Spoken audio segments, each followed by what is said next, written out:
En Côte d'Ivoire, le 31 mars 2026, le Forum d'affaires UE régional a réuni experts et décideurs autour d'un enjeu majeur, comment faire des corridors de transport des moteurs de développement pour l'Afrique de l'Ouest. La croissance démographique et l'intensification des échanges économiques mettent à rude épreuve des infrastructures vieillissantes et fragmentées. Les embouteillages chroniques, les temps de trajet excessifs et la pollution pèsent sur la vie quotidienne des populations et la productivité des entreprises. Pour relever ce défi, les réflexions du Forum ont tablé sur une approche intégrée, planification urbaine, logistique et transport, combinée à la promotion de solutions bas carbone et aux énergies renouvelables. On ne peut pas avoir de bons corridors si les villes de départ ne sont pas, bien traitées.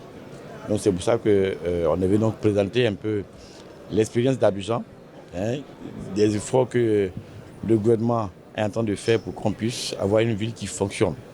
Parce que 90% des richesses du pays sont pratiquement issues un peu au niveau de l'entreprise à Abidjan. Pour Abidjan, pivot stratégique des corridors ouest-africains, un portefeuille de projets estimé à 2000 milliards d'euros est prévu pour désengorger la circulation. La digitalisation figure également au cœur des recommandations, avec des plateformes interopérables pour un système de mobilité fluide et sécurisé. En termes d'infrastructures, de routes et d'ouvrages qu'on a construits, ce n'est pas moins de 3000 milliards que l'État a consacré depuis ces 10 dernières années dans les routes. Et dans les services de transport qu'on est en train de faire là, le métro plus le BRT, tous ces éléments là, ce n'est pas moins de 2000 milliards aussi qu'on est en train de mettre dedans.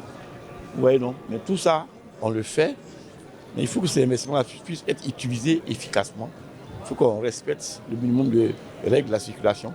Les experts insistent sur la levée des barrières non tarifaires et l'harmonisation des procédures douanières, essentielles pour fluidifier le commerce intra-africain qui représente actuellement moins de 20% du commerce total régional. L'objectif est clair, créer des corridors efficaces et sécurisés pour soutenir l'émergence de marchés communs ouest-africains de 400 millions de consommateurs, tout en mobilisant plusieurs milliards de dollars d'investissement sur les prochaines années.